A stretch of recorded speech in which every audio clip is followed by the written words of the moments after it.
I'd like to welcome you to the regular scheduled meeting of the Lufkin City Council. We're going to have Mike Parker lead us in our invocation.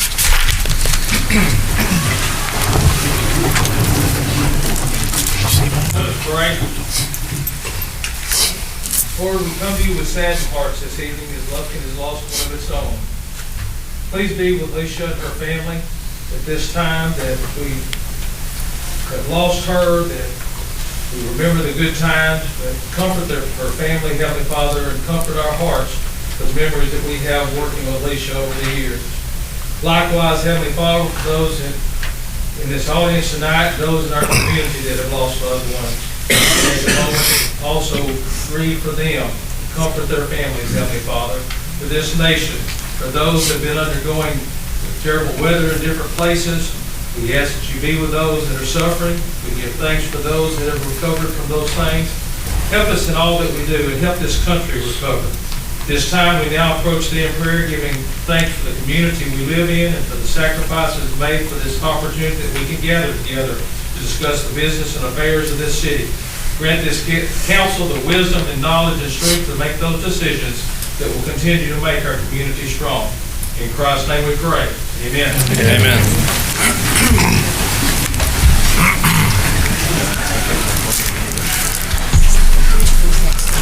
Kevin, do you want to speak about Alicia?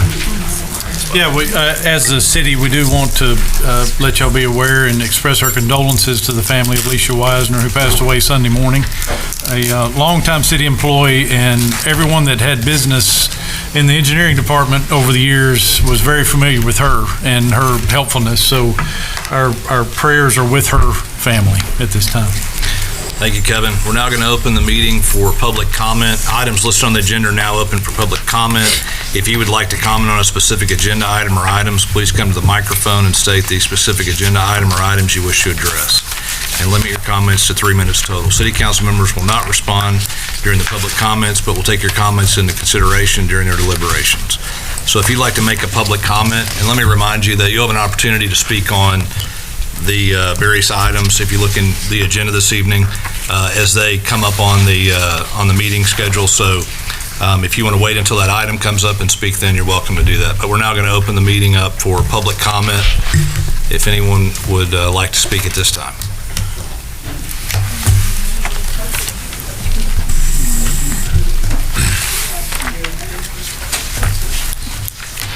Good afternoon.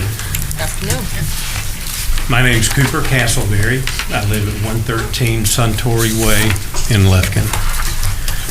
I'm the manager of the CCIA, but I'm not here on behalf of the CCIA. I'm here on behalf of myself and other residents of Crown Colony. I want to complain about the way, when we were here 2 weeks ago, of the way that was handled.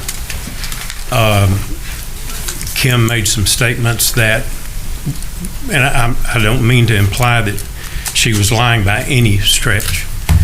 I think she just misunderstood. She said she was in a meeting with the Crown Colony Board. She was not. And I don't know that she knew that she was not. Perfectly understandable that she made a mistake. But it was said that there was yelling. She said, I'm going to tell you how it's going to be. There's not going to be any yelling. There's not going to be any finger pointing. There's not going to be any name calling. I don't recall anybody doing that to her or anybody else. And if that was done by somebody, then that needs to be handled on 101 and not throw a blanket over the entire neighborhood of Crown Colony like that's the kind of people we are, because we're not. And then Mark, when Tom raised his hand to clear up the misunderstanding, you wouldn't let him talk. You said, we're not going to take any questions. He didn't want to ask a question. He wanted to tell you that Kim was mistaken in what she had said. And I don't think my neighbors deserve to be treated like that, like a bunch of school kids that are out of line. And so I hope tonight we see a different attitude by everyone. Thank you.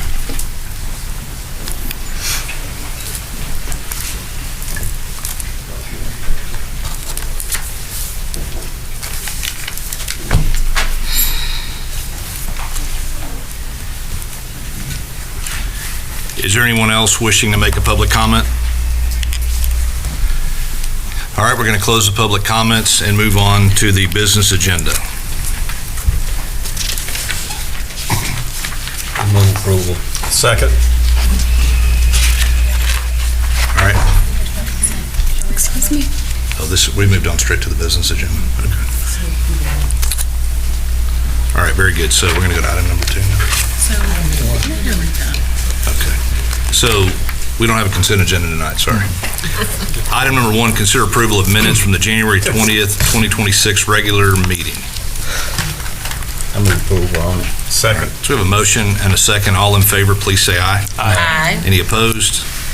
That motion carries. Item number 2, conduct a public hearing and consider approval on first reading of an ordinance granting a special use permit for an electric substation for a portion of Lot 1A1, Block 1 of the Crown Colony North Subdivision, totaling approximately 5.8 acres. Mr. Gee? The applicant is requesting a special use permit for construction of electrical substation on the 5.acre tract located along Brentwood Drive. The stated purpose of the request is to address increased electrical load demands and to replace the existing substation. This request includes construction of an 8-foot tall screening wall along the perimeter of the facility. The proposed facility would be located adjacent to the existing substation, which will then be demolished after the new facility is constructed. Now, this subject property and the surrounding area along the west side of Brentwood Drive is zoned commercial, and the area is undeveloped with the exception of the existing electric substation and the self-storage facility that's located to the north of the property. Now, property on the east side of Brentwood includes a mix of local business and residential large zoning with uses in the area, including an electric substation and single-family residences located to the south along Brentwood. Our comprehensive plan designation for this property is regional retail and provides a mix of uses in retail and entertainment. Now, staff mailed 30 notices to the property owners within 200 feet. We received 12 letters in opposition and 2 letters in support of the request.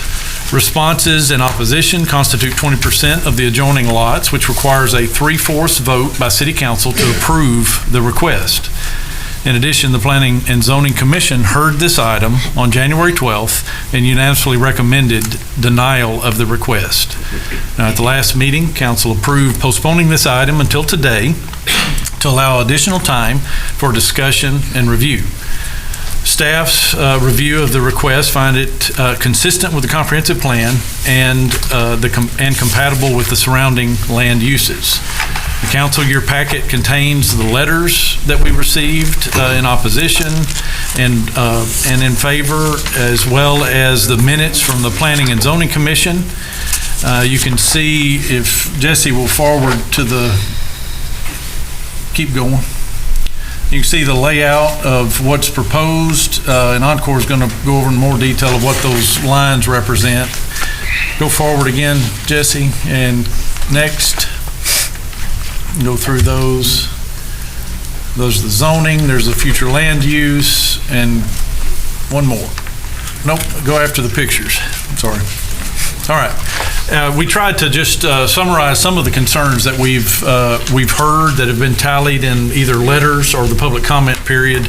The public questioning the safety and security of the facility, questioning the traffic during construction, stating it's a residential street, concerns about the fire risk, EMF exposure, the aesthetics of it and how it fits in the area, and concerns of it devaluing the neighboring property. The information that we've received, as I was saying, is in your packet related to that. Mr. Mayor, I've asked Encore to present more information about their request. So if you would, at this time, present more information on an opportunity to clarify what's being requested at this location.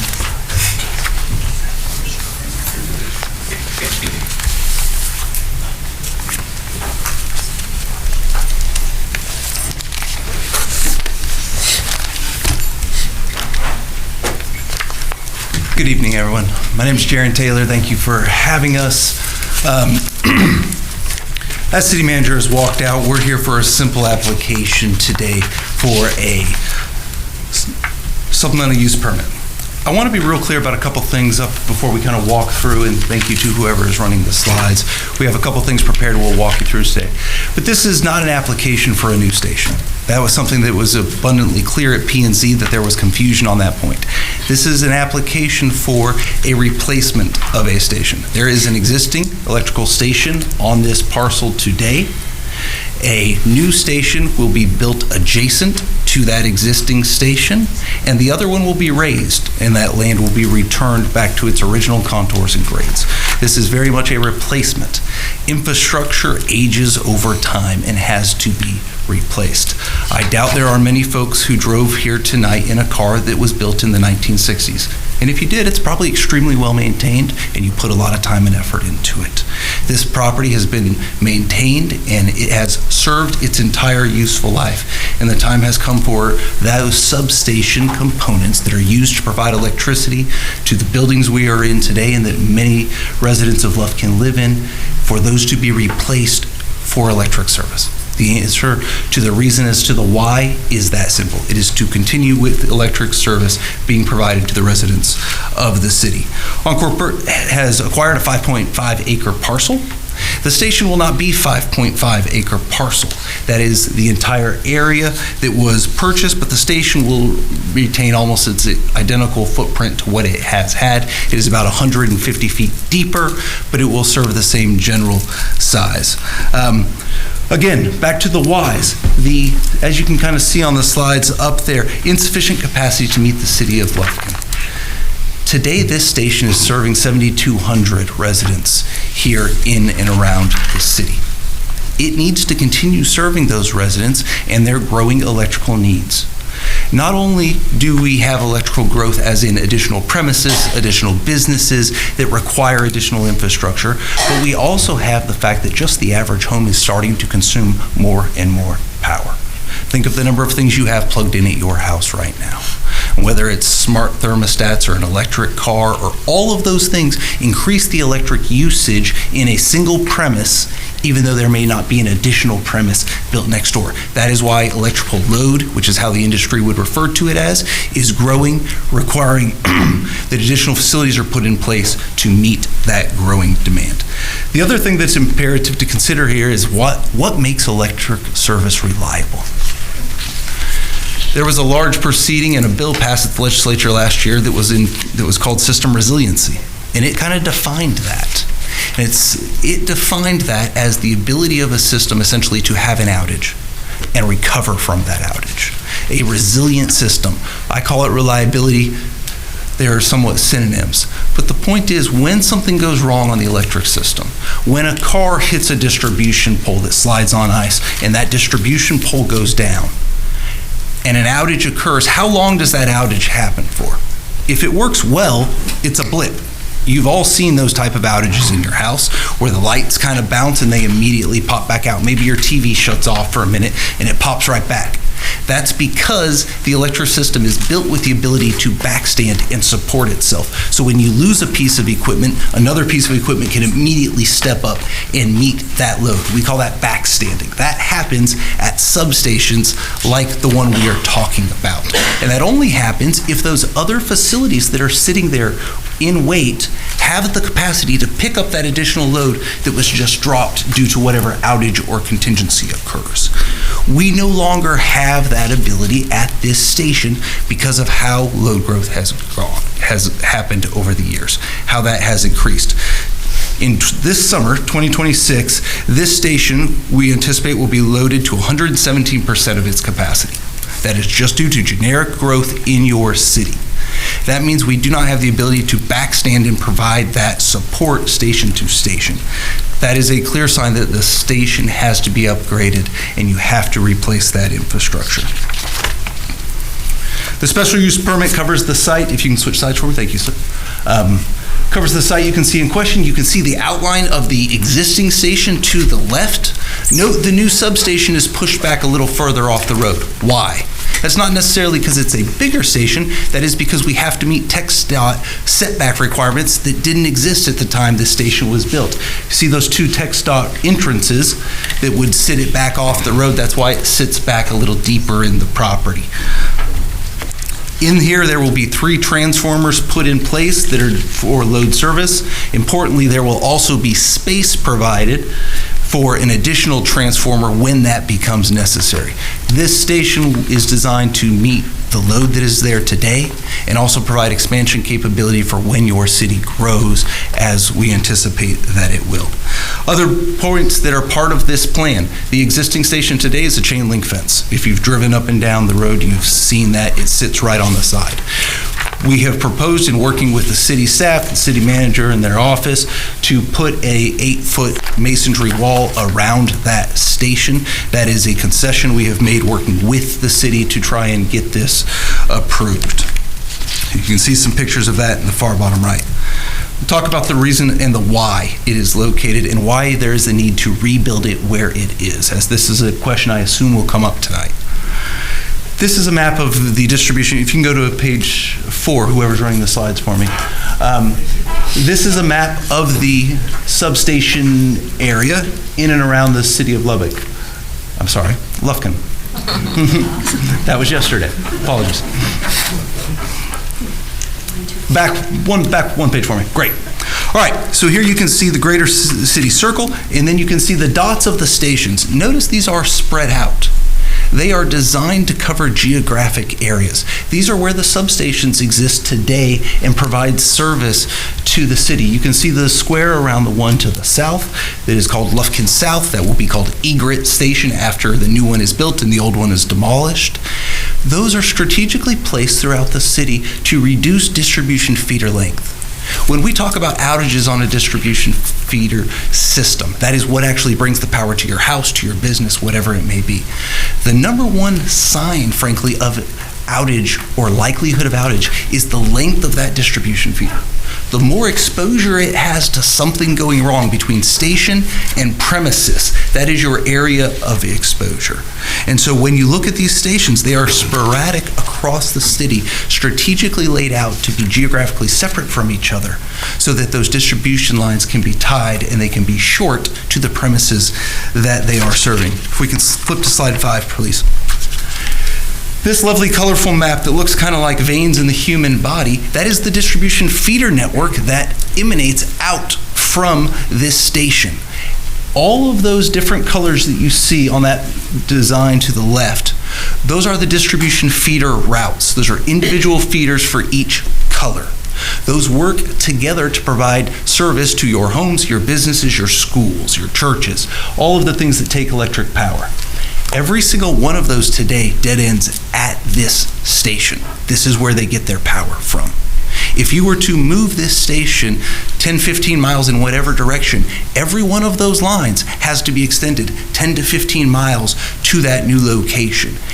Every single mile of additional length you add additional exposure and you reduce the reliability of those feeders to provide that service. The map on the right shows you meters and premises. Obviously, there's not 7,200 of them because they sit right on top of each other, right? But that just gives you an idea of the areas of the city that are served directly on a day-for-day basis from this station. If we can go to the next slide, please. This again shows you the property where it is actually being built is directly adjacent and to the right of the existing station. They will sit side by side and share a fence line until the old station is demolished once the new one is able to provide service. But again, you cannot take the existing station out of service because it's serving 7,200 people in the city. You have to build the new station, energize the new station, and then decommission the old station because maintaining electric service and providing electric service is the paramount reason for all of this. That is the key number one. That's why you have to build the new and then demo the old. If we can go to the next slide. This is your existing station. As you can see, it is a chain link fence. It is electrical infrastructure there that is located right up along the road. It is basically 1960s vintage construction. If we could flip to the next page on page 8, we're missing one picture, but that's all right. Hopefully it'll load. This shows you what the construction will look like in the after. This is what your new station will look like. It has precast walls around it, as we've worked with the city and understand that to be, there's my last picture. That shows you the precast walls. You will have iron fences on the front as they front those two TxDOT entrances into the station. And again, it will be a little further set off, but this gives you an idea of what this will look like in the after. As several of y'all know, I was here at the city at the P&Z meeting a few weeks ago. We heard several of the residents' concerns, and so I want to address some of those right off the bat that we heard at that meeting. First and foremost, that this station, as I've mentioned, I think probably 3 times now, serves over 7,000 residents today. A lot of what you are going to hear today is the complaints of a very vocal few, and what I hope you can also consider here is the benefit that flows to a very, very large majority of the folks, which are the 7,000 plus residents whose electric service will be substantially improved by this station. As I've already mentioned, the equipment has reached end of life and needs replacement. Like all things in our lives of an electrical base, as they get older, they are more prone to failure. When we have failure of electrical infrastructure at end of life, we blow it, we have a transformer go out, something like that. Those outage times are much longer when they go out in an unanticipated fashion, when something breaks. Right? That's why we proactively want to go in and replace those things before that happens, so that you don't have an outage that lasts hours or days. Instead, what we have is a quick flip over as we move to a new electric station with brand new equipment. We've already talked about the overloads that will be in place, about 117% starting in summer of 2026. There's also winter overloads that are expected for next winter based on the load growth in the area. Number one point, and I hope this resonates here, is this is designed to improve electric service. That is the entire point of the station. Now on to some of the concerns that were raised at P&Z. One of those concerns raised was risk of fire. I think it's important to point out that fire risk in stations changes greatly based on the equipment in those stations. Fire risk is substantially reduced by replacement of this station with modern infrastructure than it is leaving the 1960s infrastructure in place. That's just a categorical fact in this case. So if fire safety is a concern, that concern is improved by substitution and replacement of this station, not worsened. Noise was another issue that came up. I think that's another one that's important to point out. As the station is designed, first of all, the newer infrastructure that will be put in the new transformers are quieter than the existing infrastructure. As with most things that improve over time, noise reduction is one of those. 2, if it is designed and put in place as we have worked with the city to design it, there will be a masonry wall around it, which will also provide noise reduction that flat out doesn't exist today because it is a chain link fence. So from a noise standpoint, this is an improvement over the status quo as you rebuild the station. Electric and magnetic fields was addressed at P&Z. Again, this is an important point, and I understand this concern. I think the most important thing here is to realize the electric and magnetic fields that are present here, one, most times are not even detectable outside of a station. Because of the area that is provided inside a station, you cannot detect them outside the station fence in most situations. Second, after this station is built with a masonry wall around it, you will have the additional insulation, reducing those levels even further. So if EMF and electric fields are a concern, that concern after the station is rebuilt and replaced is a reduction, not an increase in the electric fields that may be present. And the last one, there were several comments on the aesthetic concerns. That's, I think, the important point of the comparison of the existing station today and the new station. From an aesthetic standpoint, once a masonry wall is put in, there is substantial more visual shielding. I think there has also been an offer to install vegetative shielding to the extent that is a desire from the city around that station. And from an aesthetic standpoint, the options, I think, are pretty clear between those. given that the old station will be completely destroyed. I'll just summarize by saying we understand there are questions. We are here to answer those questions. And if you have any, we would welcome, whether they come now or at the end. We'll be here to close after the public comment. But we would ask you very much to look at this for what it is, which is a necessary electrical upgrade that is required to continue to serve your citizens. And it is a simple replacement of an existing station, not an additional piece of infrastructure being added where there isn't one today.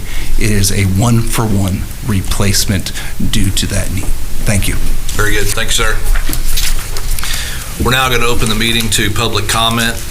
If you wish to speak on this item, we're going to allow you an opportunity to come forward. I just ask that we're all courteous and professional and respectful in our comments. We're all working here this evening for a solution, and hope you understand that. So with that being said, we're going to give you 3 minutes to make your public comment. If you would, state your name as you stand up. Good evening, Mayor and council members. My name is Joyce Johnson. I live at 3507 Champions in Lufkin, Crown Colony, and I am the president of the Crown Colony Improvement Association. The Encore tract lies within Crown Colony Section 11. This case is no longer just about Encore. It is about whether the City of Lufkin will respect the property rights that residents relied on when they built their homes and businesses in Crown Colony. Crown Colony is not an empty tract of land. It is a 735-acre master plan community assembled beginning in 1916 and deliberately developed under a unified common scheme since 1973. It is governed by recorded covenants, an architectural control committee, and an active 9-member property owners association board of directors. More than 900 residents and businesses purchased property here, relying on the master plan, relying what was promised, recorded, and enforced. And the law is clear. Texas courts have already confirmed that Crown Colony is a valid common scheme development. In 2024, this 217th Judicial District Court ruled that Crown Colony meets every requirement of a common scheme. In 2025, the 12th Court of Appeals, 3 judges confirmed unanimously that ruling. Those rights exist today. They are binding, and Crown Colony Improvement Association has full authority to preserve the plan and all 12 sections of Crown Colony. Encore's request is not a legal argument. It is a request for the city to allow an industrial use that directly conflicts with the current zoning regulations and established private property rights. Zoning does not override deed restrictions. A special use permit does not erase vested property rights. And a master plan community does not become industrial by convenience. An electric substation does not belong in the middle of a residential and mixed-use community or next to an elementary school. It changes the character of the area, undermines the plan residents relied on, and introduces risks that have not been mitigated. The City of Lufkin has both the authority and the responsibility to deny this permit. Denial is not an arbitrary decision. It is not political. It is compelled by the facts, the law, and the record before you.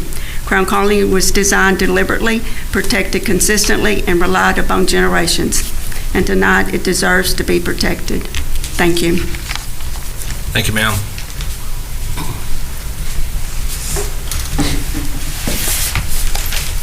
Hello, my name is John Renfro, and I'm the landowner that they condemned this property from.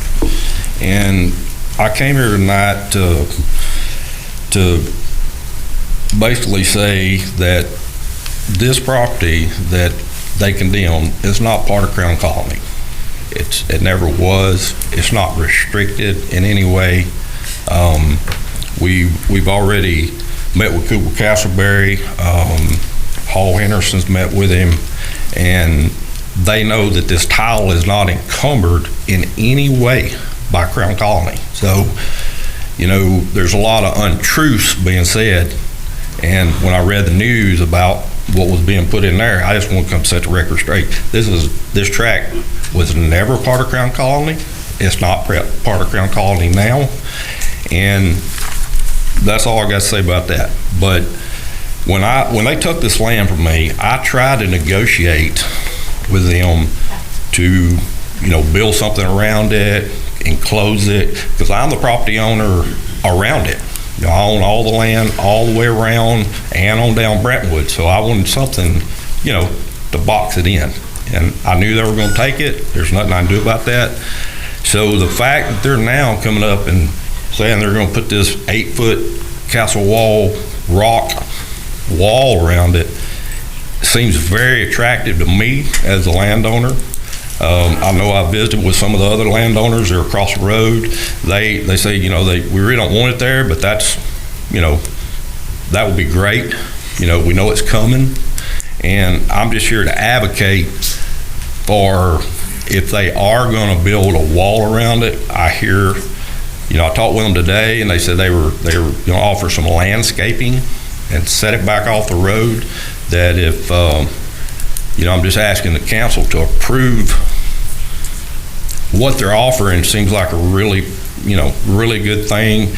I think the substation's coming there no matter what anybody does. I think it's going to be put there. I think it's good for the community. Everybody's got to have electricity. Evidently, this one is outdated.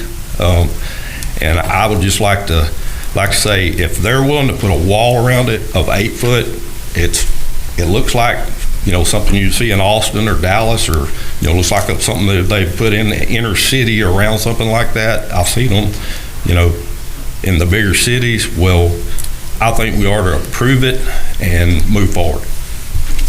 Thank you, sir.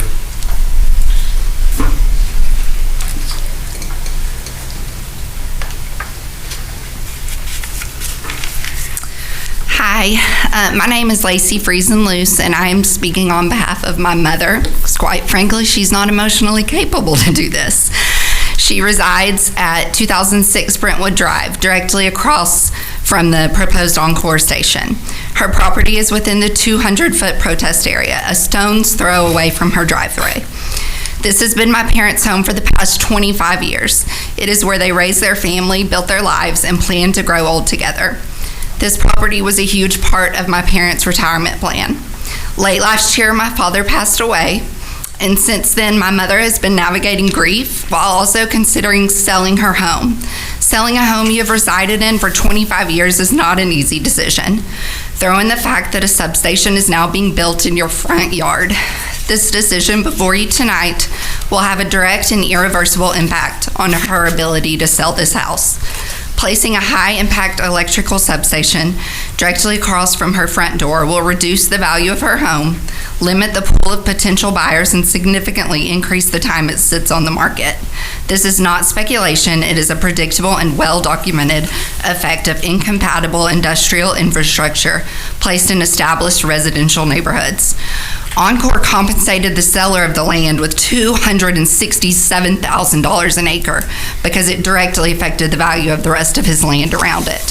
What about the others that this directly affects? My mother did not choose this hardship. She has complied with every rule, every restriction, and every expectation of this community for a quarter of a century. Yet she is now being asked to absorb a financial loss caused solely by this proposed approval at the most vulnerable moment of her life. This is not an abstract zoning issue. This is not theatrics. This is a real person, a grieving widow, whose largest asset and huge part of her retirement plan is being placed at risk through no fault of her own. I respectfully ask the council to consider not what is legally permissible, but what is fair, reasonable, and consistent with the protections homeowners are supposed to rely on. Put yourself in her shoes. Become a widow and lose your spouse of 46 years. Prepare mentally to sell your home, and then be blindsided with a substation built in your front yard. If we don't fight this, I'm not really sure what's next for our city. If you okay a substation to be thrown up in a residential area, not to mention along 59, as the first thing you see as soon as you enter our great city, what else are we just going to be okay with? We want the best for our city and its homeowners. There are so many other locations or even possibilities of how this can be built to be the best for our city. Thank you for your time and for considering my mother's situation. Thank you.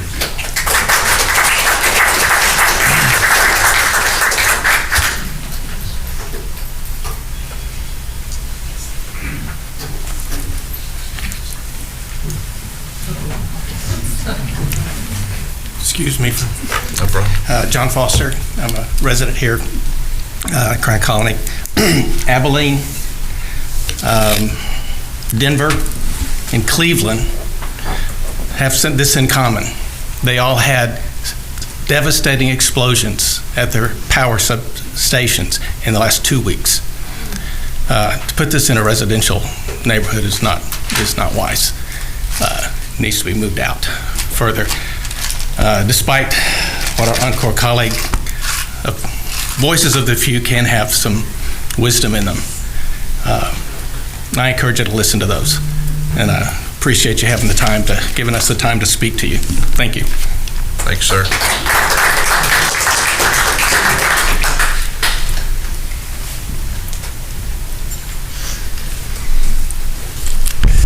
My name is Buford Abeldt. I live at 5 Cypress Point Court, and my understanding is that fires at a substation are so large, they don't try to put them out, they just let them burn themselves out, and of course that's going to affect the environment in our neighborhood. And number two, we have a P&Z, and they voted unanimously not to let this go through, and I think you ought to honor that. And then, of course, there's the fact that it's very close to that elementary school, and just saying, I don't think it's good for our children. Thank you. Thanks, sir.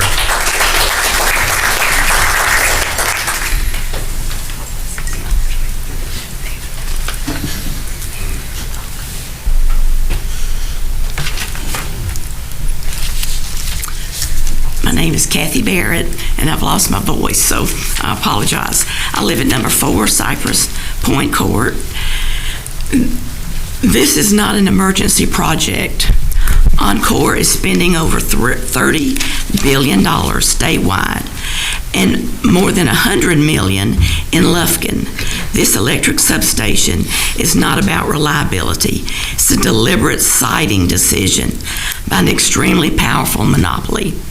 Encore employs 32 registered lobbyists in Texas. Crown Colony homeowners have none.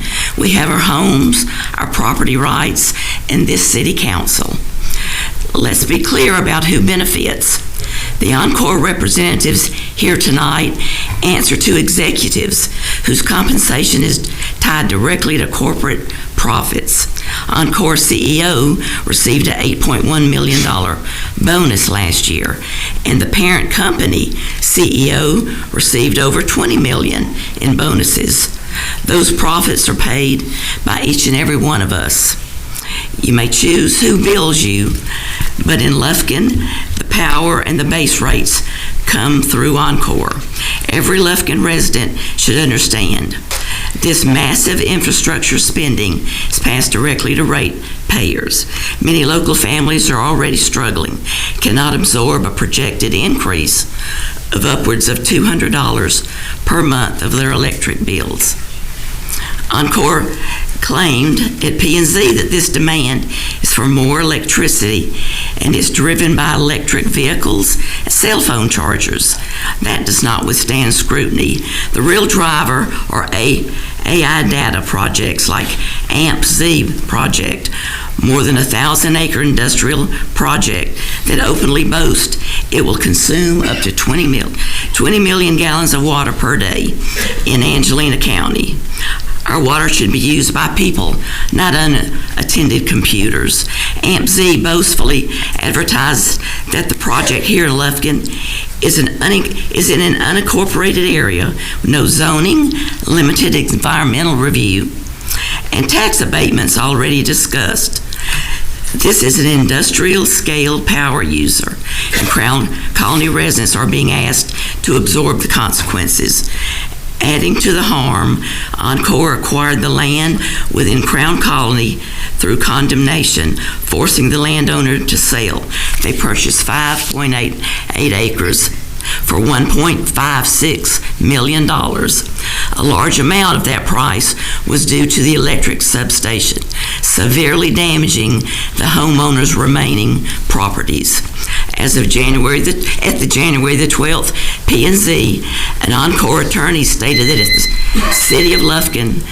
Thank you, ma'am.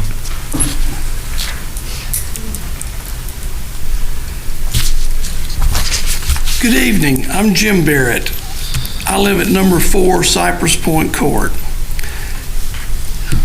As of January 12th, Planning and Zoning meeting, an Encore attorney stated that if the City of Lufkin denied their request, Encore would simply go to the Public Utilities Commission and would get it approved there. That statement was disingenuous and also dismissive of this city's authority. The Public Utility Commission does not ease deed restriction, it does not dissolve common scheme developments, and it does not relieve this council of its duty to protect public health, safety, and welfare. Zoning exists to stop incompatible land uses. Encore has billions of dollars, lobbyists, bonuses, and condemnation powers. Lufkin families do not. And approval tonight declares that in Lufkin, corporate power outranks the law, money outranks neighborhoods, and homeowners exist to be sacrificed for profit. That isn't infrastructure, it's exploitation. Thank you. Thanks, sir.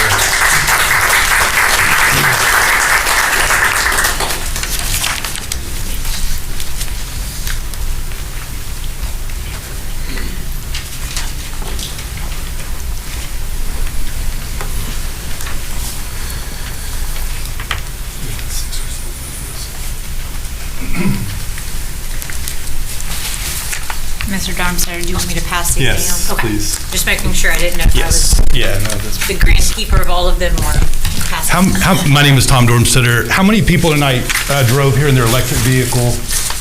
Anybody? Sir, you can't ask questions of the audience. Okay, well, we'll go from here. Mayor Hicks, members of the council, City Attorney Skillern, as Mrs. Johnson mentioned, this case is no longer just about Encore. It's no longer about power reliability. It is about whether the city attorney will advise the council to knowingly authorize a land use that violates vested private property rights, and then attempt to insulate the city from the consequences. Texas law is not ambiguous. Zoning does not extinguish restrictive covenants. A city may not approve a permit in a vacuum while disregarding enforceable property rights, especially rights that have already been unanimously confirmed by 4 judges in 2 courts. The record here is overwhelming, and critically, it is incomplete. 12 neighbors, property owners within the 200 feet protest area formally voted to deny this request, putting y'all in supermajority tonight. The site abuts an elementary school where over 250 students go each day to learn in a safe environment. Both of the planning and zoning hearings were packed with residents as well as tonight's meeting. The P&Z voted unanimously to deny the special use permit. You've heard powerful testimony here tonight from Kathy and Joyce. The administrative record contains no documented review or approval from the fire department or the street department, despite the obvious public safety and access implications of an electric substation on a 2-lane road at this location. In addition, the applicant has failed to meet the required findings for a special use permit, including demonstrating compatibility with surrounding residential uses, protection of public health and safety, and consistency with the 2018 comprehensive planning policy. Those deficiencies remain unrebutted in the record. Also, Encore failed to provide an application that is accurately and honestly completed. On y'all's sheet that I just passed out, it asks, are there deed restrictions that prevent the requested zoning action? Encore stated no. If this question is not relevant, then why is the city of Lufkin put that question on the application form? Other Texas jurisdictions have not pretended they lack jurisdiction.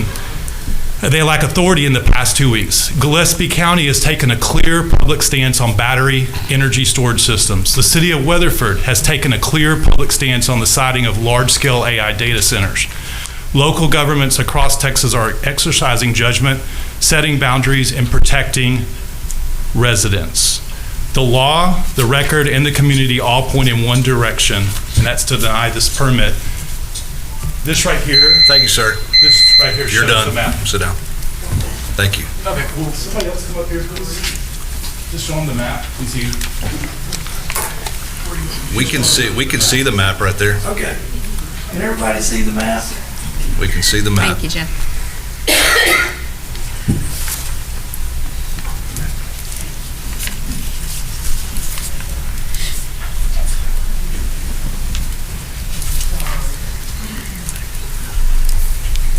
I didn't plan to say anything today, but I just couldn't resist. Two quick things. One, Excuse me, sir, could you identify yourself and let us know your name? I'm Grady Lowry. What else you need to know about me? We just need to know your name before you Okay, start I'm speaking, and sorry. your address. Your address. I'd like to us to consider getting a new system. Most of us folks here, I'm 86, we have a little bit of hearing problem. And most of this good stuff that I want to hear, I can't hear in these meetings. And I'll put up $500, and if anybody will match it out for $1,000, we can get a new system. The other thing that I want to say,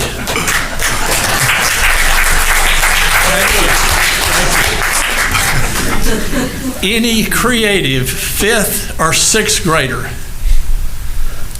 looking at your walls with a 10-foot piece of nylon rope could be over that in 60 seconds. I promise you. And that's right beside this thing. And there doesn't seem to be enough concern about that we need to have something little boys can't climb over and wind up dead. Thank you.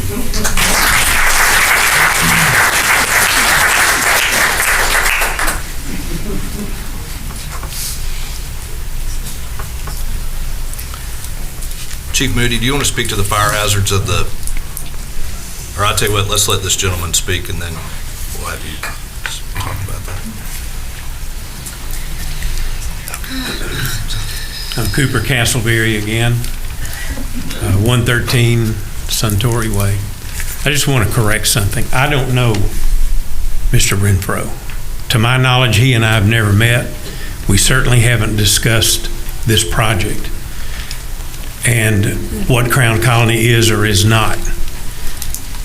I did talk to Hall Henderson, and the last time he and I talked, it was on the phone, and I told him that this property is in Crown Colony and always has been.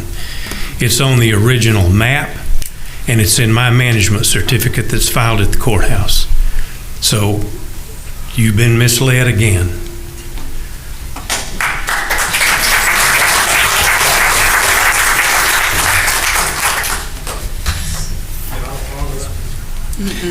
So we're going to close the public comment portion here in a minute. In fact, Jesse, hang on just one second. Is there any, I'm sorry, we're going to do this a little bit differently. Does anybody else has a public comment? Okay, you can come forward. Sorry, Jesse, we're going to close public comment and then we'll have questions from the council. Hi, my name's Dalton Renfro. I'm a local attorney in town, and I actually was representing John Renfro, my father, in this condemnation and eminent domain proceeding when they took the land for the excuse me, substation. And so he just called me up here to the front. He wanted a chance to respond. It is unequivocally not within Crown Colony's power, domain. It's not in their HOA.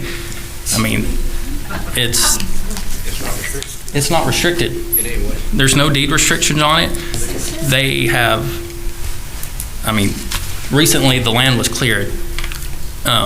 They went in, they logged it, they cleared it, fixing it up, getting it ready for whatever use it was intended to. And I'm going off of recollection here, but there was a correspondence then between the two, and this issue was brought up.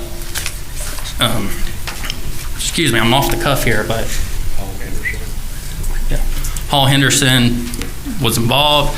They got the deed restrictions. They pulled up all the documents they needed to see to prove to him that there is no restrictions, deed restrictions, or property rights that Crown Colony, the HOA, or that authority has in the subject property. Thank you. Thank you, sir.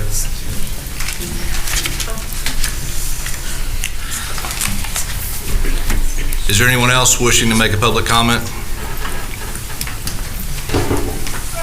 I'm Terry Colley. I live at 9 Columbia Court in Crown Colony. Does anybody have a legal description? So I assume we do, as far as the property. I don't know if we've got that here this evening, but we can certainly find out. You're talking about the property that the proposed power substation is sitting on. Can I ask you, do you have a copy of it? I did seek a copy from the Crown Colony Center, and it is listed, it's highlighted in their court document from Angelina County. Did you have a statement you wanted to make about the legal description? We'd like to see it. That is not the description, that is strictly all the list of property within the deed restriction. Okay. It's just a list of all the properties in that. Yeah, if you could read it so we could all know. It's a list of 900 properties. Maybe put it up on the screen. Yeah, so we don't have a way to do that. Okay. Mark? Sure, do you mind coming to the microphone? Can I take one? Can I take one too? Can we take the microphone Can I to take him? one too? Yeah. I'll bring one to you, sir. Let him use yours, Adam. Adam, let him use yours. Here's one right there. Hey, Don. Okay, we have one we'll bring to you. Please go. Okay, they're bringing you a mic, sir. Hold on.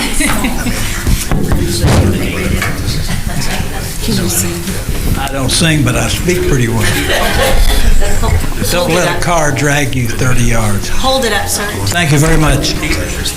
We're discussing legals, Mark and City Commission. Our request today is that you protect us. The major reason for government in this country is for protection of those who are not in government. We appreciate what you do, and we're asking you now to protect our value, our aesthetics, and the future of Crown Colony and the view of Lufkin. I have no idea how the present state of electricity and those awful constructions occurred, because it seemed it occurred one day without any of us knowing about it. This is not going to happen this time. I also wish to take disagreement with the young man who said this is a one-for-one trade. It's not. We have about 1/4 of an acre blight there, and we're talking about 5 acres. So that's not a one-per-one trade. We're asking you, and we thank you very much for your service. I'm sorry I'm not sitting where you are, but we ask you to look out for us in Crown Colony and the surrounding areas. Many people in the Crown have as the largest a single amount of value in their total estate their homes, which they're proud of. We've been there 30 years. I didn't give my address. 509 Wingfoot Drive. You got a tough job, but we'd appreciate your leaning toward us in our request to save things as they are. Thank you, sir. Sir, could you repeat your last name? Weir. Thank you, sir.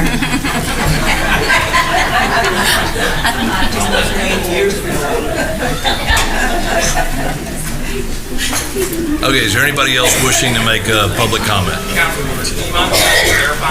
So we may ask you to come back when we close the public comment and ask questions. So we'll give you an opportunity then. Thank you, Mr. Mayor. My name is Billy Ball, and I live at 901 Champions Drive. And we've been there about nearly 20 years. I remember in one of the planning zoning commissions, I think Encore said that they never looked any place else. And now we've got some people saying one thing and arguing back and forth. And I'm very familiar with people arguing before me. And I'd like to just ask the city council, before you make a decision, before you make a decision, you have a city attorney, and I don't know whether you can do this or not. You have a city manager, and he runs the show. But let's find out where these issues are. Does Crown Colony own that property, or do they not own that property before you make your decision? So I'm asking you to postpone your decision tonight. And let's find out before you make that decision. There's one other thing that kind of bothers me, is I also remember from one of the zoning commission hearings, Planning and Zoning Commission, that they never looked anyplace else. So I would like to have them explain why they need that right there. And I'm one of those, I'm like Mr. Lowry. I wear hearing aids, my wife wears hearing aids, and we yell at each other. But I would like for you to really look at this before you make this decision, because you're affecting this. Whatever your decision is going to affect a lot of people, because it's going to affect Encore. It's going to affect us as the residents of Crown Colony. So postpone this thing till you can really know what you're dealing with, because I don't think you know. Now, I know nobody's going to jump up and say, oh, yeah, we do, or no, we don't. And I would like for them to explain why they didn't look someplace else, because they knew they were going to run into a hell of a storm when they started doing it and bought this land. And other than that, thank you. Thank you, sir.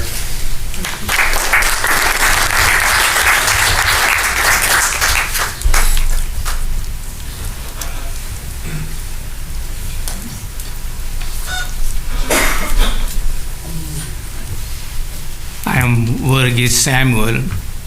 I live in Crown Colony over 25 years. I'm sorry, can you say that again and spell that for us? We want to be sure we get it right. V as in Victor, A-R-U-G-H-E-S-E.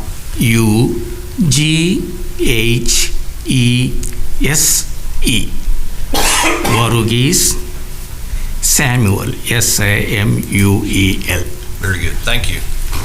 I'm in this town since 1991. I'm in Crown Colony for over 25 years. You spoke very good, positive and negative aspect of this project. When I look into that, everything looks nice. We can project good things, but until that happens, we don't know what is going to happen. It's like a prophecy. Everything is good, but any moment, anything can turn over, can happen. When I look into this site, there's a school, the other side there is an apartment complex, and the people living there, and we are going to have a big source of electricity or energy. The energy of the whole town is here. If something bad happens, explosions, this will be right in the middle of this crowded, nice area. Another thing, if there is a war happens, where do they focus? First thing is they want to destroy the energy source. So if there is some trouble happens to our city, or to our county, or to our country, we will be another area we'll be focusing on. So it is my view, looking into the safety and the protection of the people. Yes, we need power. This entire thing should be moved away from populated areas. Somewhere there is no life, so nothing, and you can build it. This big wall will not just protect us for anything. If a big explosion happens, this wall will be exploded, it's gone. This is because I don't know how powerful it is, maybe megawatts and maybe millions of watts of power, whatever it may be. It will be very dangerous. They cannot protect with a simple wall. So this is my opinion. Looking in the protection of the people living around, this entire things, and this is now they are rather upgrading or replacing whatever it may be. They totally will be moved from this area where people are living in very remote areas where no life is there, no life will be in danger. Thank you for listening to me. Bless you all. Thank you, sir.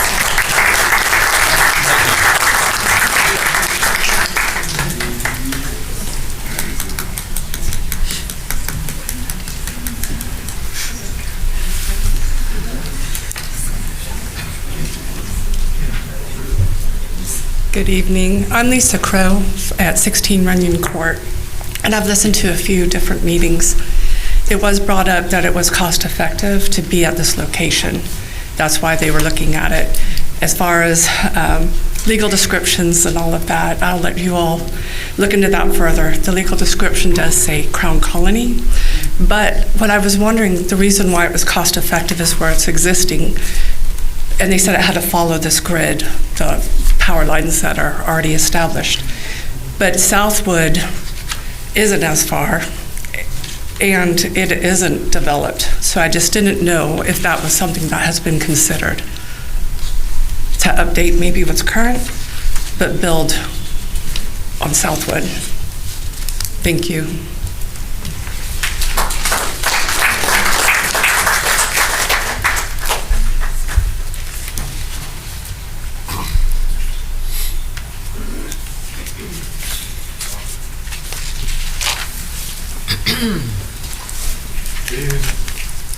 Good evening, Mark, Council.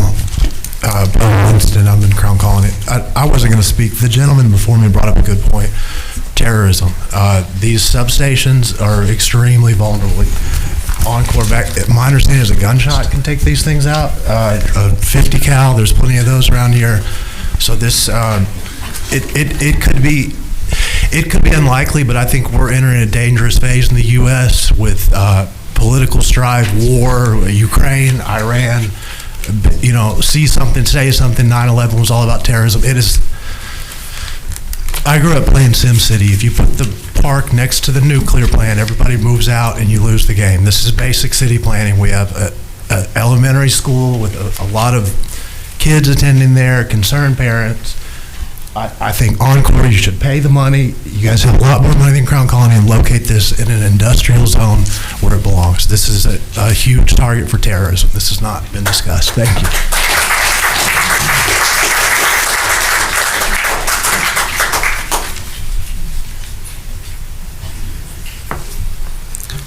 Is there anyone else?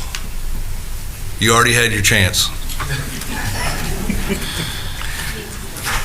So we're gonna now close the public comment portion of the meeting, and we're gonna go to comments. So if we have a question for him, he'll have an opportunity to come back. We're gonna now move to comments from the council, and I would like to have our Fire Chief, Jesse Moody, come up for a minute, speak to the fire safety or the protocol there.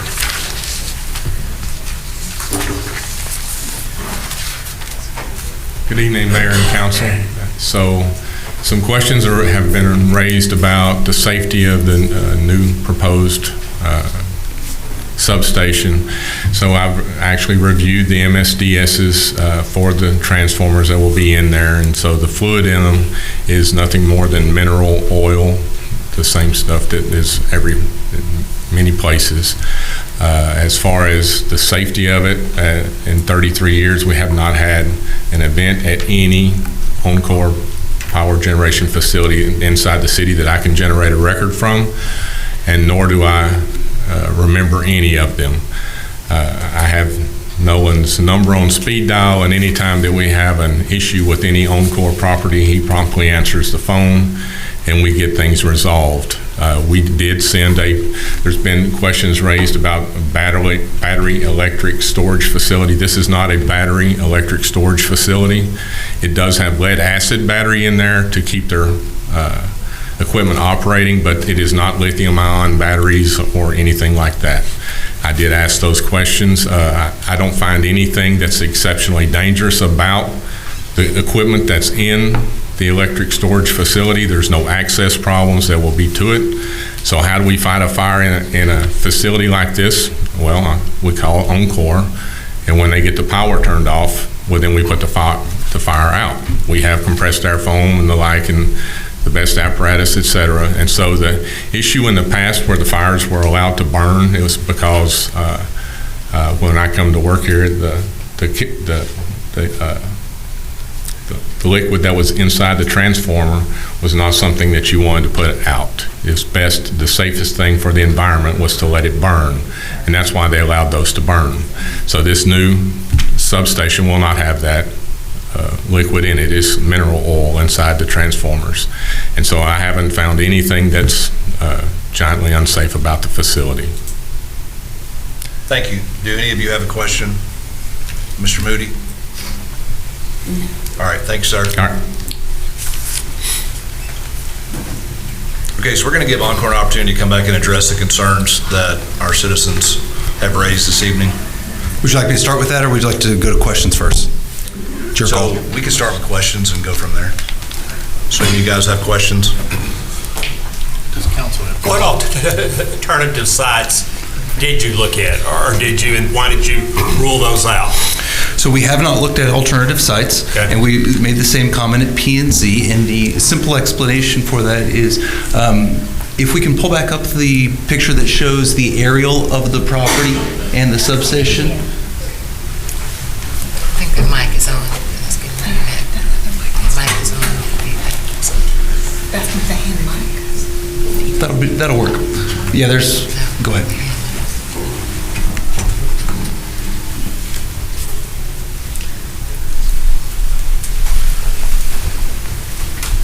While he's pulling that up, let me start addressing your question, sir. So the answer to that is a substation is required to take power from a high voltage transmission line. Here, there is an existing 138 kV transmission line that kind of cuts across that top left corner. When the exhibit pops up, you'll see it on the exhibit. We have to have that 138 kV transmission line for which we transform that power down to the distribution level. So that transmission line is the one that determines the location of the station. The secondary reason for here not looking at an additional alternative to that is that you also have all those distribution feeders. If you'd flip forward one page for me, please. All of those distribution feeder lines all terminate at this station. So if you were to relocate for some reason this station, you have to do two things. You, one, have to build a high voltage transmission line from this location to wherever that new substation location is. That's step one. And then two, you have to extend all 7 of those distribution feeders from where they terminate today at this Lufkin South position to wherever that new location is. That's where you're talking about that you have additional links would cause potential issues. Correct. And so you're at that point, you're talking about a 70-foot right-of-way for the transmission line extended to wherever that new location is, and then 7 different right-of-ways for the distribution feeders, which are going to be in various widths, but you can assume 25 to 35 feet for each of those that are all new right-of-ways that would be required to wherever that new location is. Thank you. When y'all purchased the property, were you told it was in the Crown Colony HOA? We were aware of the case that has gone on involving an implied reciprocal easement there. I realize this will be an unpopular statement to this crowd, but frankly, that does not apply to an entity with eminent domain authority, and that is why the state has eminent domain authority vested for these type of public service rights. And to the extent something, in fact, at the P&Z, I apologize, I do not remember the lady's name who was sitting here, but she had a slide about how those type of restrictive easements apply to city zoning cases, which were right on. And the bottom line is, if there is such an easement on the property, as several folks have mentioned today, it is incumbent on them to enforce that easement. It is not incumbent on the city to render it any weight in your decision here. It is an enforceable item in a district court, and as I've already mentioned, our position is that that does not apply to us, and given that this property has been condemned through an eminent domain, it will be for public use. And you're correct. So it's state law. It's not our position to determine whether or not you're in a HOA, the city. Correct. I have a question, please. Yes, ma'am. Earlier, you brought up that, sorry, can you hear me? I know in the back we were having issues. Earlier, you brought to the attention that there had been some concessions that could possibly be made should the special use permit be permitted, such as a fence, the decorative things, vegetative, trees, things like that. And my question to you is Encore, if the special use permit is not permitted tonight, and this ends up with the PUC, which is the Public Utilities Commission, Will there be any concessions made after that? And if not, what can we expect to surround the substation if the PUC decides to go ahead against our wish tonight and have the substation expanded? Standard service under the Encore tariff for a substation is a chain link fence without vegetation. Okay. That's just what I wanted to make sure, that that's what it would be if we say no tonight and it passes the PUC, that it will be a chain link fence. Correct, ma'am. Thank you. At that point, if an ordinance is appealed and the PUC issues it, it has no municipal requirements on it at all, if it is approved to go forward. Thank you. When you go to the PUC with these situations, how often are you denied? It's a dangerous question for me. First of all, I want to make clear before I answer your question, if you'll permit me, that is not at all our desire. Our desire is to obtain approval from you all, and that is why we have made the concessions we have in working with your staff and the various council members. So I want to be very clear that that is our desire. To answer your question, if we are required to go to the PUC, I don't know that I can say precisely. I can tell you that in the last 4 or 5 years, the PUC has overruled probably 6 or 7 different municipalities who have denied these type, and that number may be off a little, but in the last several, I can name a couple of those cases off the top of my head with the city of Nolanville, the city of Weatherford, the city of the Colony, University Parks, and all of those instances where a municipal decision was appealed to the commission for zoning. Right, there are other types of municipal appeals, but for zoning of an electrical station, it has been found to be a regulation of the rates and services of an electric utility, and those municipal decisions have been overturned on those cases that I mentioned. Thank you. To follow this vein of engagement, I want to lead back to that, so this is where my questions will come from. There are, just for clarity, there are just over 900 properties in Crown. The residential is 3,900 people live there, so that's over half of the population that you mentioned earlier, but referred to as a very slim percentage. It's actually over 50% that is represented. So I just want to have that clarity. You have already, Mr. Ford asked you about searching for other properties, and we've clarified that that wasn't the case. In a previous P&Z, and that gentleman isn't here tonight, Mr. Taylor, he mentioned that the current substation could be updated and upgraded as it is where it stands. Where did we go to from it could be to where it can't be? Due to the loading on the station, we do not have the ability to serve those residences from another outcome to allow us to take it out of service and rebuild it in the exact spot. Okay. And I did reach out to PUC. I spoke with a very nice young lady. She was a public information advocate with PUC. And she was able to kind of walk me through what that scenario looks like, and that utilities, it does go to PUC, but it is not just an auto. If citizens engage, if a city engage, it would then go to mediation. And there would be the conversation like Kim talked about, where would it lie? What opportunities would there be? And that conversation would happen in mediation.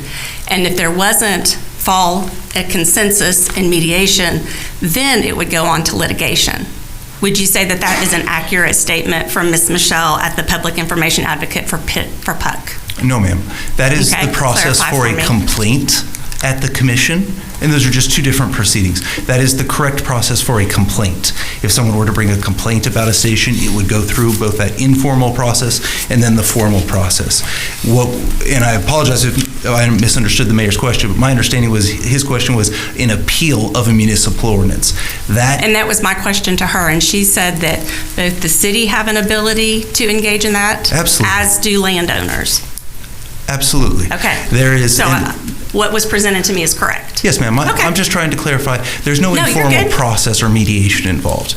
That appeal happens, and then, yes, there is a contested case proceeding that happens at the Public Utility Commission of Texas that the city, and I've not seen landowners participate in those, but it's a public process. They have an opportunity to intervene and participate if they would like. Right. Okay. And then on your slide number 4, where you depicted other substations, There were 13 to 14 is what I'm counting from here, and I'm my vision is challenged, but I'm counting 13 to 14 substations. It is, when I go through, I spend a lot of time, as many of our council members have, and I go through our charter. The council's responsibility is to hear the zone change, the request. It is not our obligation to concern with the feasibility or the fiscal responsibility of the person making the motion. Our job is to look at, is this a use of land that coordinates with all of those involved? And so I just want to be clear that our obligation is very much stated in our city charter for the city council. All right, any other questions? Yes, Mr. Mayor, if I may. First and foremost, thank you, Mr. Jaron, for coming to Lufkin today. We appreciate you for being here. A couple of observations. I've served on planning and zoning, and now, of course, I'm on city council, and I want to commend the community of Crown Colony. Whether it is something good or bad, you all show up and you represent. So I personally want to thank you for doing that. I'm one who stresses cohesiveness and engagement, and you all truly represent that. But my question comes to a comment that Mr. Ware, W-I-E-R, stated several times, that he mentioned the surrounding communities. So with the 15 substations that are already listed here, you stated that this one was built in the 1960s. I am just presuming that many of the others were built in that time frame as well. And my question would be, what are the plans, if there are any plans, for the other substations here in Lufkin? Because I'm not a person who deals with electricity, Nolan, that's not my gig, but I can only presume that if you build a new substation that is going to be able to handle additional power throughout the community, could there possibly be some issues around the community, as the surrounding communities, using the verbiage that he used? So my question would be, if it was erected, would it affect the surrounding communities, number one? And then number two, have you all even looked at the other substations in the community so we can, in our other wards, can tell our people to make sure to be on the lookout so they can come and represent as well? So there's a lot in there. Let me try and take them one by one. Take it however you like. So as you increase transformer capacity in this station, which it would go from 2 to 3, you have additional ability to take load from those other stations when there is an outage. Okay. That is that backstand ability. So you have the ability in this location to pick up load that is dropped by some other piece of equipment at one of those other stations around. That is how they help and work with each other. Your second piece, I'm not aware of any other substation that is currently working on an upgrade. Whether or not a station, for example, in this situation, there is not sufficient property in this existing station to upgrade and add additional infrastructure. That's one of the problems. That's why we are building adjacent to it and providing that expansion. So when you think about the other stations, and we would have 13 different scenarios to walk through for each of those, the analysis is there space for an additional transformer to be added at the existing station within its existing fence? A lot of times the answer to that question is going to be yes. The age of this one leads to its small footprint where that can't be done. So each of those would have a different factual analysis on how an upgrade would occur. So I apologize, I don't have an exact answer to your question, but that would be the process. That'd be the answer. Thank you so very much. All right, you can make your statement. So we've addressed several of the questions I think that I had to address. I'll just leave with a couple of thoughts coming back through. One on diminution of property values. I'm sorry. Oh, yeah, go ahead, Could ma'am. you lean a little forward so they can hear you? Yes, ma'am. Any better? Yes. Yes. All right, great. Just holler at me if I back up.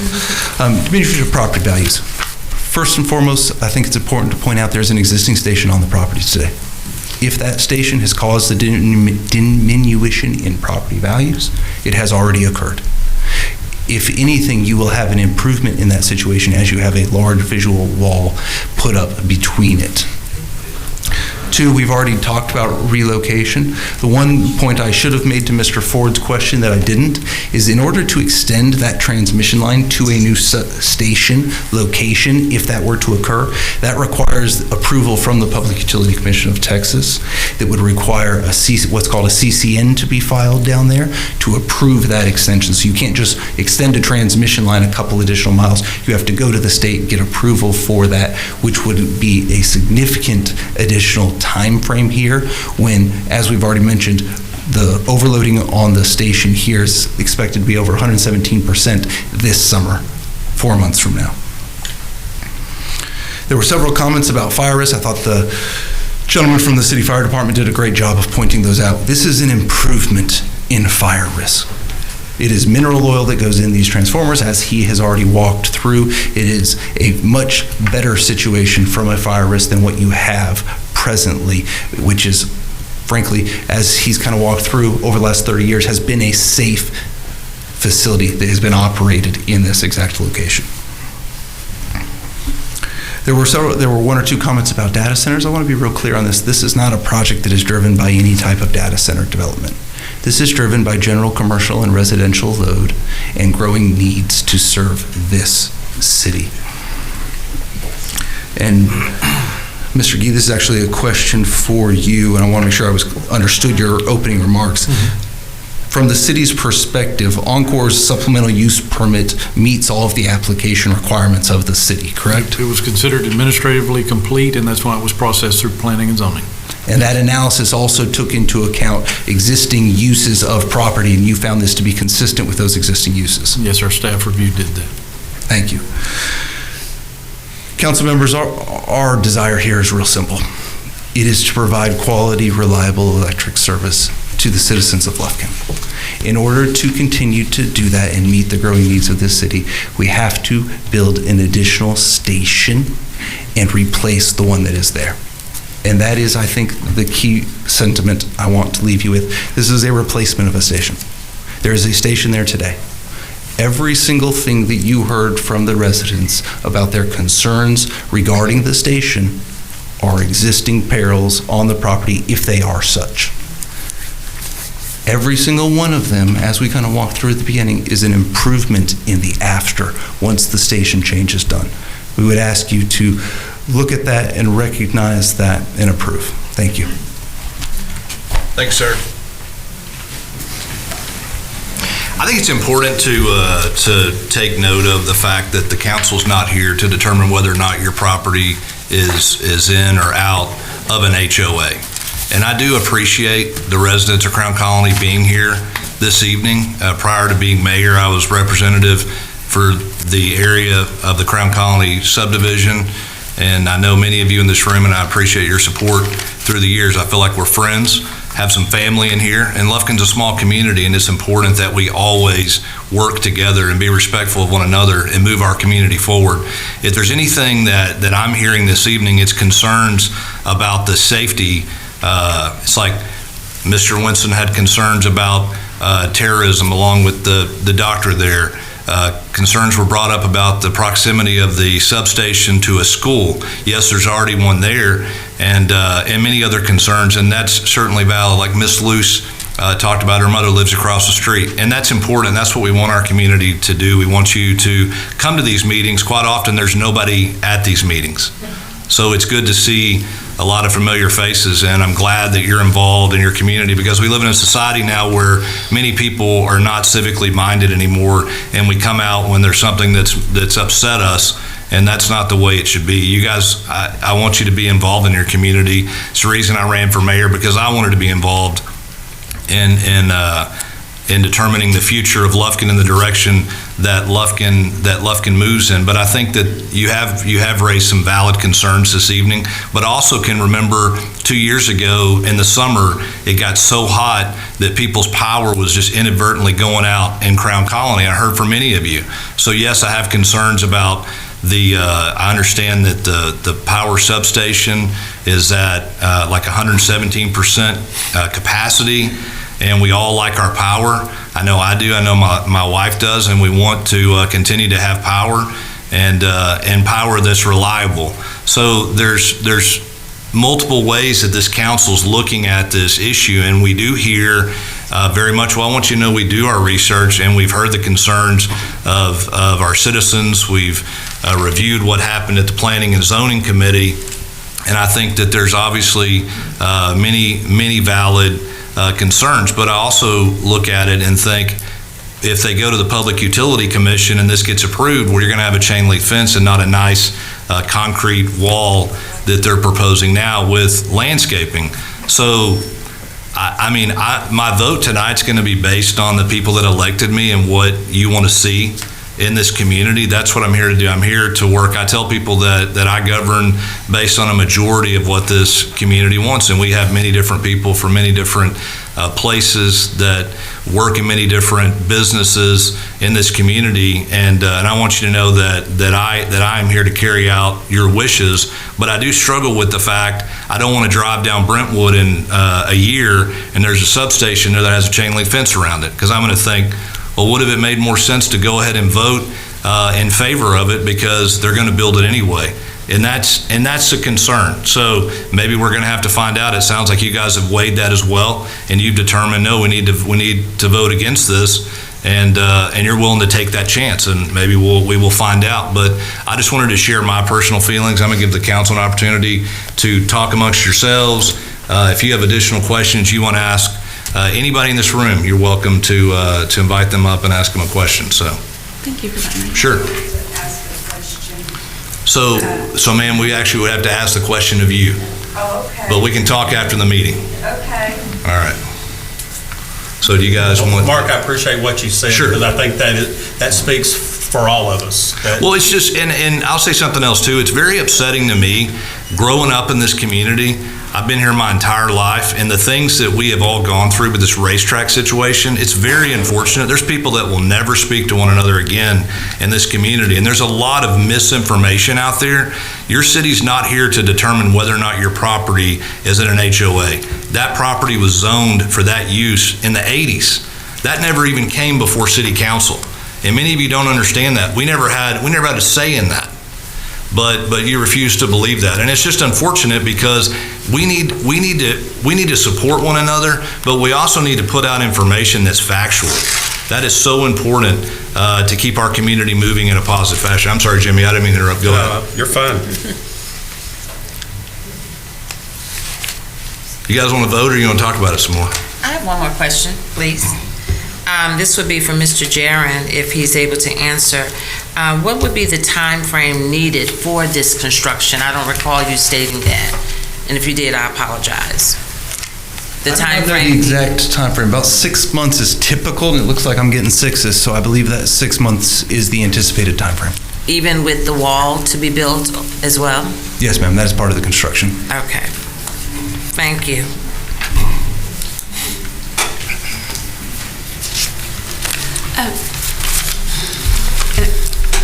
I'm not sure if this... We'll just ask and we'll tell you. All right, thank you.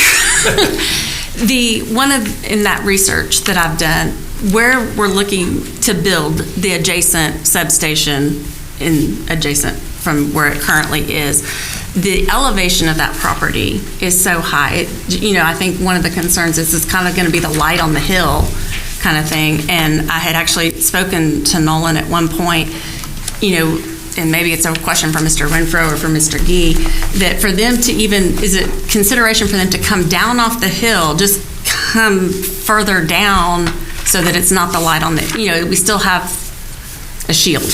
Do you see what I'm saying? Because it's when they're entering from 58. I don't know if there's a lot of elevation change to that property. Does anybody know it's that? It's 197. There it is. Okay, so from where it is now to where it goes. That's the elevation. The elevation from the entry when they're coming off of 58. Like if you're looking at Brentwood, you wouldn't know that land sits higher. I didn't know, but when I went and looked at the entry level. Do you want to address that? Sure. It is true that. It is true that yes, the property slopes off to the floodplain back behind it, so it is rolling down. That is true. As far as the comparison of the station relocation to the existing, those are pretty much on par. There is a couple feet difference in that elevation, but it's not 191 feet between those two sites that are adjacent. No, I meant from the entrance of where they have to enter into their neighborhoods. And, I do not know that comparison. you know, like the entry, it's the light on the hill kind of feeling. Understood. Okay. You know how many yards that proposed substation is from the school? It's Not off the top of my head, but- 274. 274 yards, okay. And you said that it's I going... like data. You said it's going to be the exact same size as the one, or is that, did I hear you correctly, that it's this... I was referring to the depth of it Okay. on the property. You can see it in the exhibit. The current one is a little under 2 acres. The new station will be 2.4 acres. Okay, thank you. One more question. For Mr. Foster, John Foster, you had mentioned about some explosions that have occurred in the past 2 weeks in Abilene, Denver, and Cleveland. I do plan to research those, but my question would be, do we know what the explosion derived from? Did something happen to cause it to happen, or what? Mr. Foster brought that up. No, ma'am, because of various reasons. You have to research each one, and these are just simply a quick search on the most recent weather storm and the explosions that happened. Okay. That came up, so. So it wasn't like on major news, because that's kind of... No, Okay. local news only, so that's where you find it. Okay, On gotcha. YouTubes and all that, videos of it. Okay. That's where you'd find it. Okay, thank you. And I apologize, Mr. Mayor, when I pulled you're it back fine. up, it was 150 from the school. Yards, okay. And that's where the current substation, and the adjacent substation is actually going to be further down Brentwood, closer to the school. It's located adjacent. It's a couple hundred feet. Yeah, it's adjacent. The but width I'm- of the property is how much closer it is. Very good. Thank you, sir.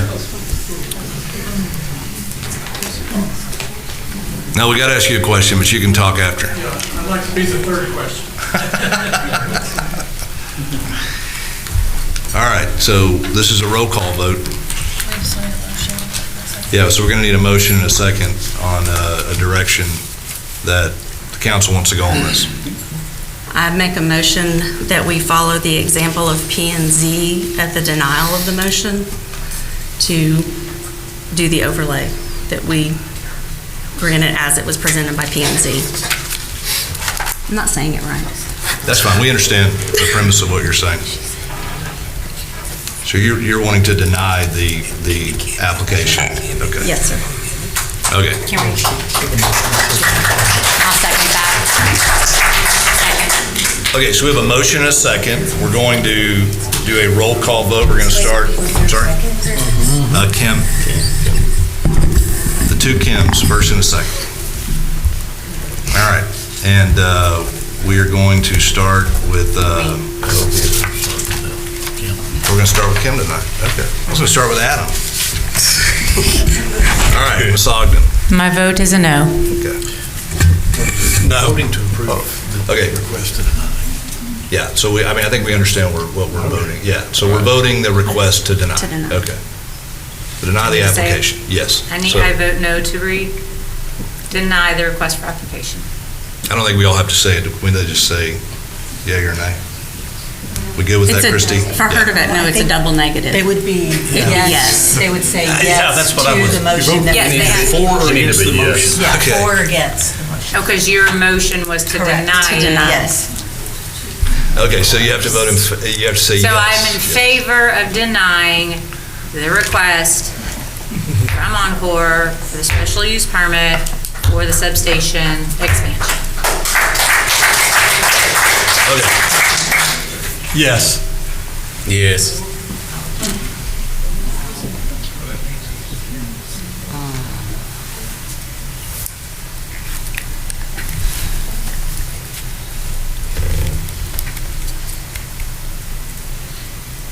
Can I abstain? No. Nope.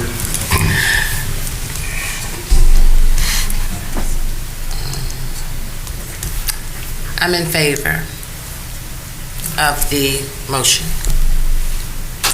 I'm a yes. I vote no against the motion to deny. Okay, I vote yes against the motion to deny. So that's, Just to clarify, I was voting against the denial. Against right, the denial of the right, motion. yeah. So we have 6 voting for the denial, and 1 against.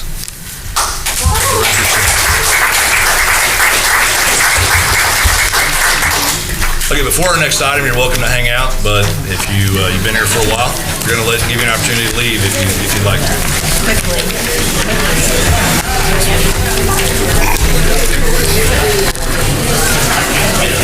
Thank you for your patience. Thank you for getting me where I was trying to go. Thank you for getting me where I was trying to go.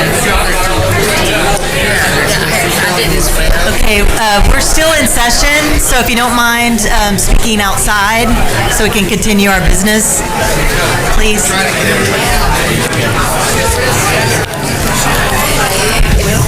If you all wouldn't mind leaving quietly, we still have a long agenda to finish, so if you'll move to the foyer, that would be appreciated. We're trying. Thank you, Jim. Sir, thank you. Judge Hall, good to see you. Yes, sir. Back to our normal crowd.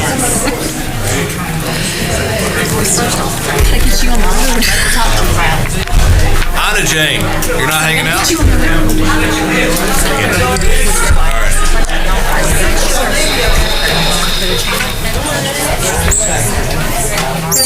right.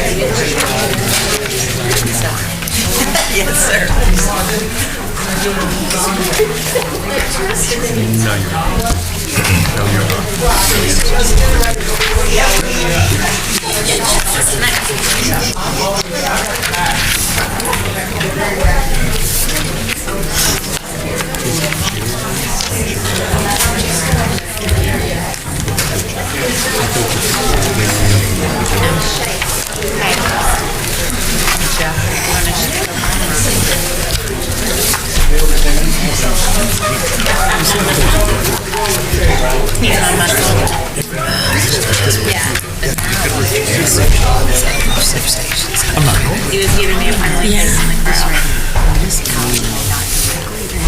All right, we're going to now move to item number 3. Item number 3, I'm financially involved with, so I'm going to turn it over to Mr. Shankle. Is that right, Mr. Shankle? Yes. Yep, number 3. So conduct a public hearing, consider approval on second reading of an ordinance granting a zone change for 906, 908, and 910 North Chestnut Street from commercial to residential small.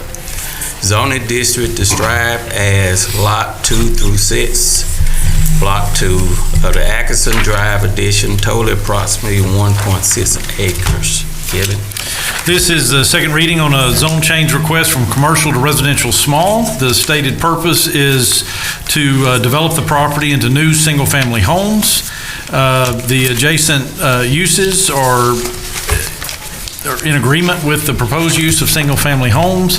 We mailed 15 public meeting notices within the 200-foot notification area. We received 0 letters in opposition or support.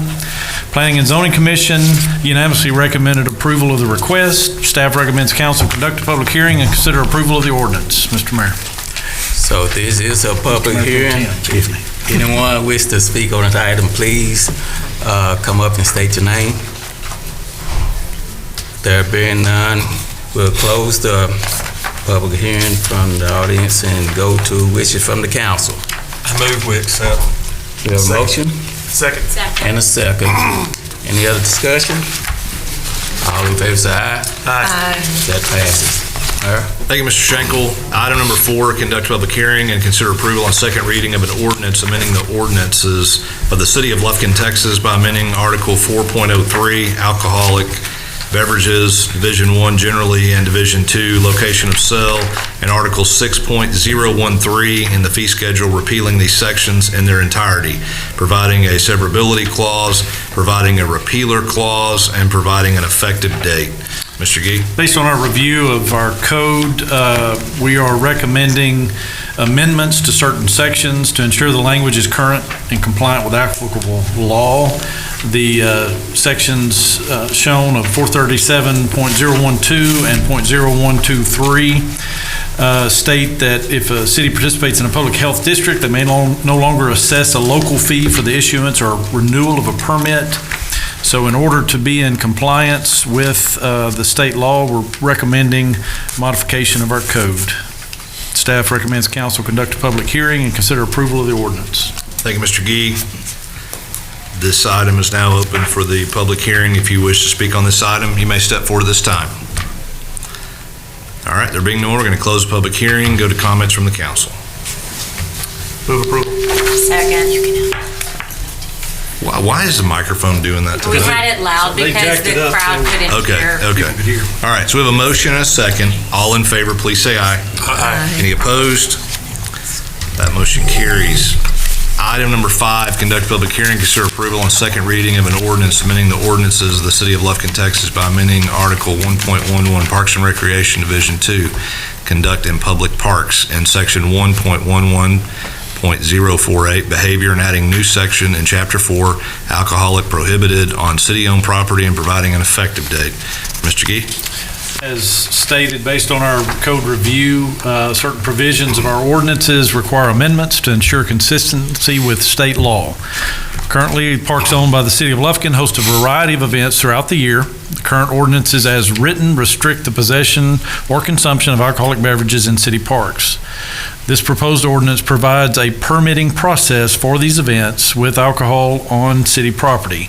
As discussed before in my absence, that permitting process includes our PD review and TABC licensing requirements. So staff recommends council conduct a public hearing, consider approval of the ordinance. All right, this is public hearing. If you wish to speak on this item, you may step forward at this time. There being no one, we're going to close public hearing, go to comments from the council. I move approval. Second. We have a motion and a second. Any further discussion on this item? All in favor, please say aye. Aye. Opposed? That motion carries. Item number 6, consider approval of resolution authorizing an application for the Juvenile Justice and Youth Diversion Grant Program, fiscal year 2027. Mr. Gee? We need approval of a resolution authorizing our submission of an application for grant funding for the Juvenile Justice and Youth Diversion Grant Program, an amount of up to $65,000. These grant funds will be utilized to support the salary and related expenses of our juvenile case manager, as well as costs associated with that case manager and truancy court. The grant does not require matching funds of the city, and staff recommends council approve a resolution authorizing the application for the grant in an amount of up to $65,000. Mr. Mayor. Thank you, Kevin. So we have a motion and a second. Any further discussion on this item? All in favor, please say aye. Aye. Any opposed? That motion carries. Now on to dual birthdays, February the 3rd. Talking about you. Are they still here? Thank you for being here. I know you stayed so we would announce your birthday. Ms. Larissa Philpott Brown, our Economic Development Director, and Mr. Brian Bray, our Assistant City Manager. Happy birthday. Happy birthday. Thank you for spending it with us. I'm sure it will be memorable. I got a story for you. So on my 40th birthday, I was in Colorado, and I went to I was supposed to go to rehearsal dinner, but we didn't have name plates, and my wife said, we're not going. You know, it's very traditional. So we said, okay, we'll leave. So we can only find a German restaurant. And I don't want to offend any German people here tonight. I think I have some in my ancestry, but I called our former city attorney, Bruce Green, before I had ChatGPT, I called Bruce, and I said, what should I get at the German food restaurant? He said, you should not get it. You should get up and leave. But that night they had the German band, you know, the group, and they played the chicken song, you know, da-na-na-na-na-na-na. So I'll never forget it. So you may never forget this one, yeah. All right, very good. So happy birthday. All right, the time is 6:44. We're now adjourned.